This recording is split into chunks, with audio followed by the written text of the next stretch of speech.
Uno de los elementos clave que hemos detectado en diferentes procesos que hemos tenido la oportunidad de orientar tienen que ver con que más allá de los recursos e incluso más allá del conocimiento que se necesita para innovar, eh, el factor determinante que hace que las cosas funcionen en procesos de innovación abierta tiene que ver con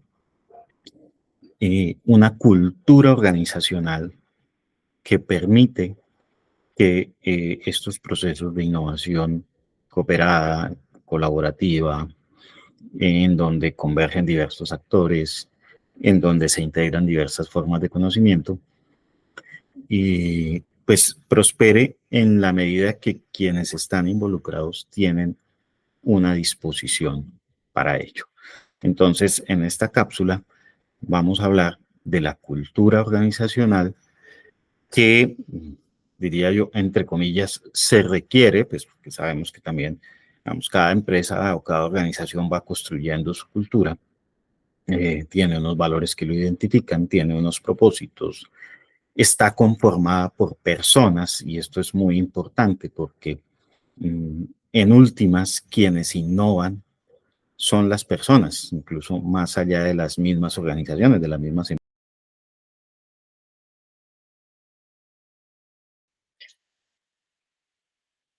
Dentro de los aspectos clave que hemos observado en la cultura, uno muy importante, ya hemos hablado que entonces, en la medida en que los procesos de innovación abierta son colaborativos, pues se necesita que las organizaciones tengan un compromiso con esa intencionalidad de cooperar con otros actores. Vamos por partes. ¿Con quiénes se puede cooperar para innovar? Bueno, pues realmente se puede cooperar con una multiplicidad de actores diversos. Los clientes, los proveedores, grupos y centros de investigación, proveedores de tecnología o desarrolladores de tecnología, emprendedores, mm, comunidad en general, las instituciones de gobierno, los centros de investigación que, digamos, están más bien adscritos, por ejemplo, en el caso de Colombia, a instituciones, por ejemplo, como Agrosavia. En fin, ahí hay mucha gente y mucha diversidad de actores con los cuales cooperar. Entonces, ese es un primer elemento. Ahora, ¿qué sucede? Que también son organizaciones y ellos tienen sus intereses, y usted en su empresa tiene sus intereses, yo en la mía tengo mis intereses. Entonces, no siempre ese compromiso con la cooperación, porque lo podemos decir, sí, queremos tener aliados, queremos buscar alianzas, queremos estructurar alianzas con diversos actores, pero en la práctica no es tan fácil. Y eso demanda tener justamente un compromiso, una noción de compromiso con eso. Vámonos a lo práctico, ¿sí? Entonces, ¿qué hemos visto? Hemos visto, por ejemplo, que a veces se abren convocatorias. Una empresa privada grande hace una convocatoria, y cuando vas y miras los términos de la convocatoria para emprendedores, para que propongan ideas o propuestas, y luego en los términos dicen cosas como los derechos de propiedad intelectual quedan para el que está convocando. Entonces, pues claro, la gente empieza a decir, oye, pero ¿cómo así? Yo te estoy proponiendo cosas, te estoy planteando cómo resolver tus problemas, y tú de entrada me planteas que te vas a quedar con eso que te estoy planteando como si fuera tuyo. ¿Sí? Entonces ahí es donde la cooperación se quiebra. Otro elemento clave, sí, entonces eso esa práctica de ser ventajoso, pues obviamente no aplica. Otro elemento clave tiene que ver con que cooperar pues también implica entender que hay riesgos, que las cosas no pueden funcionar, pero pues que en ese ejercicio de interactuar, de aprender, pues hay que eh, construir confianza, y hay que, aparte de eso, mm, tener como esa disposición a que las cosas no siempre van a salir exactamente como queremos. Es un principio como de la innovación general, pero obviamente en este caso se refuerza más, porque cuando yo estructuro mi proyecto en mi empresa, lo echo a andar con mis recursos, pues si fallo soy yo. Pero cuando están cooperando instituciones y de pronto la cosa no funciona, pues empieza a jugar, bueno, entre comillas, de quién fue la culpa. Ese es un elemento. Entonces, digamos que hay que trabajar más en eso y sobre todo entender que en la medida en que se ejecutan acciones de innovación abierta, pues va habiendo como un crecimiento progresivo del conocimiento, del saber que se necesita, de estar más cerca de la solución. Y obviamente eso pues implica, digamos, como ir sopesando justamente cómo construimos ya unas relaciones de largo plazo. Digamos que muchas veces se plantea tener relaciones de largo plazo, pero pues las relaciones de largo plazo se construyen en el día a día interactuando unos y otros.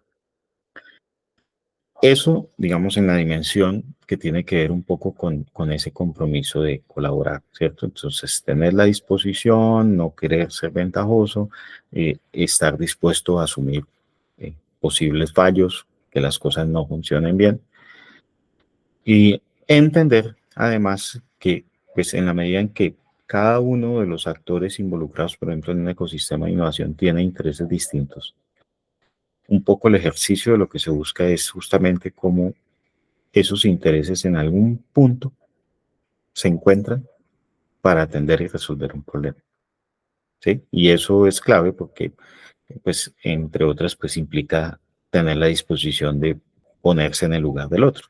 ¿Sí? Entonces, no sé, una empresa grande tiene recursos y entonces yo soy un emprendedor que le voy a plantear a una empresa grande resolver algo y como esa empresa grande tiene plata, pues yo apelo a eso. No, pues que para la empresa grande también los recursos son clave. Allá hay un financiero que responde por eso. Pero también, digamos, si de otro lado, si yo estoy emprendiendo y estoy iniciando y la empresa grande, entre comillas, o digamos, manda un mensaje como de querer aprovecharse, pues obviamente ahí no hay forma de construir confianza. O en el caso de los investigadores que tienen, por ejemplo, interés de publicar algunas cosas y resulta que en la lógica de innovación a veces es mejor, hey, no publiques porque puedes dañar una patente o no publiques porque no nos interesa hacer público todavía esta información. ¿Sí? Entonces es un poco entender eso como parte de un compromiso con la colaboración.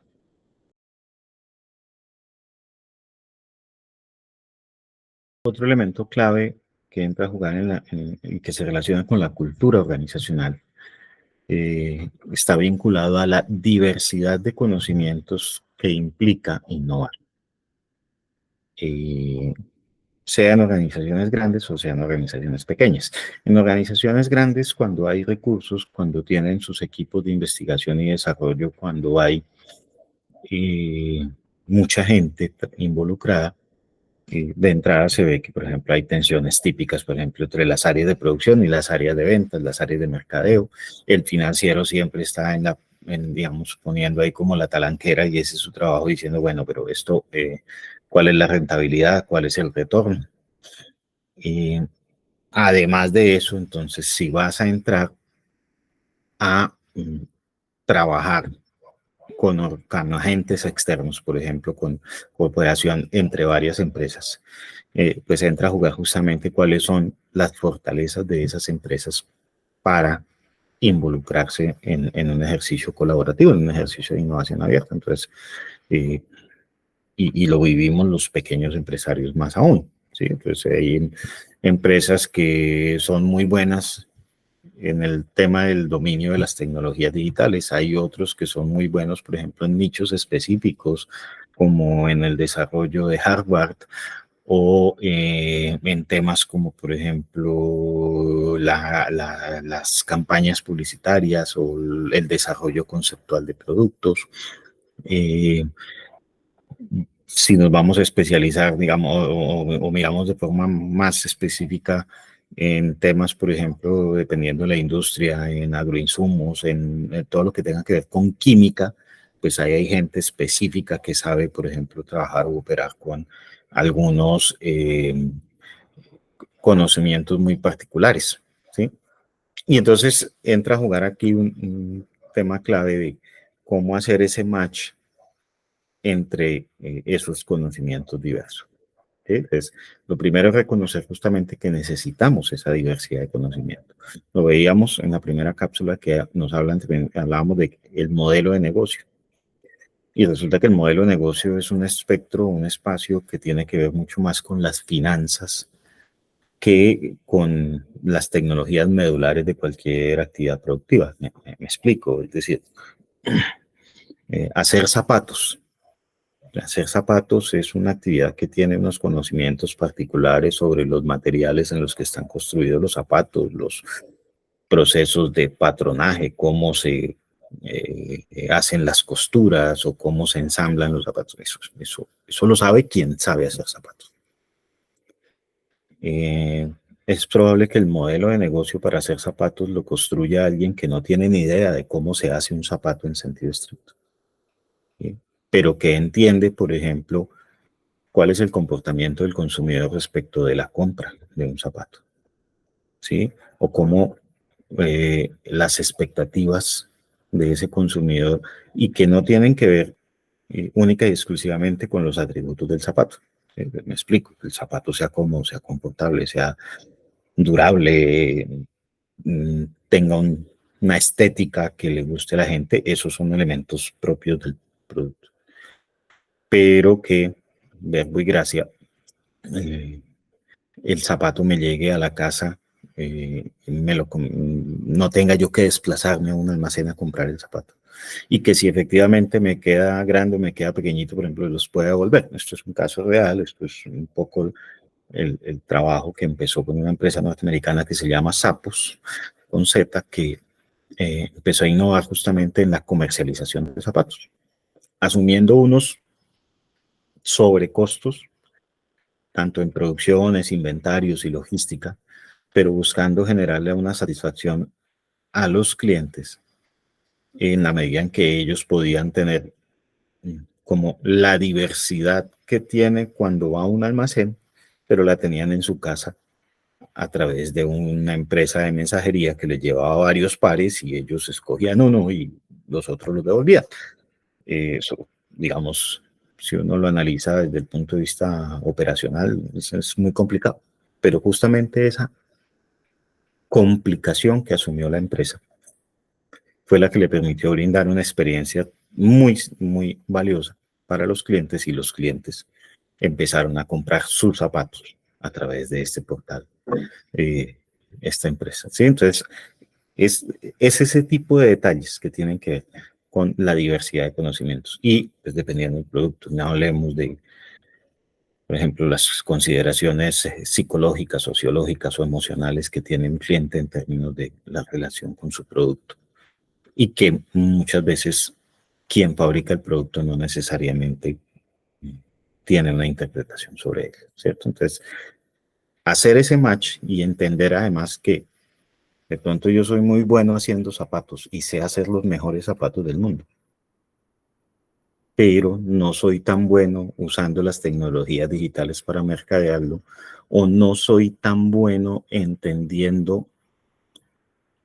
la necesidad de mi cliente más allá de que el zapato, digamos, brinde un confort, por ejemplo, ¿sí? O los atributos básicos sobre los cuales podría conocer.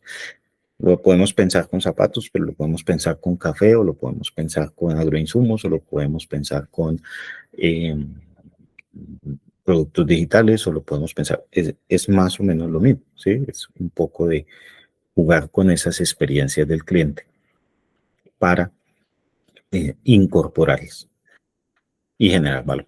¿Sí? Entonces, así mismo entra a jugar. Dentro de, siguiendo con el ejemplo de los zapatos, hacerlos más durables, que es una variable crítica, pasa por ejemplo, tener una comprensión de la ciencia de materiales, no sé, los polímeros, los cueros, los elementos que se utilizan para construir un zapato, que es un ámbito particular, por ejemplo, de la ingeniería química o de la gente que trabaja con ese tipo de materiales, que probablemente no tienen ni idea que su conocimiento se aplica para producir zapatos. Ellos están pensando es cómo se comporta la molécula con la otra molécula y que en la combinación de unas moléculas que se logra.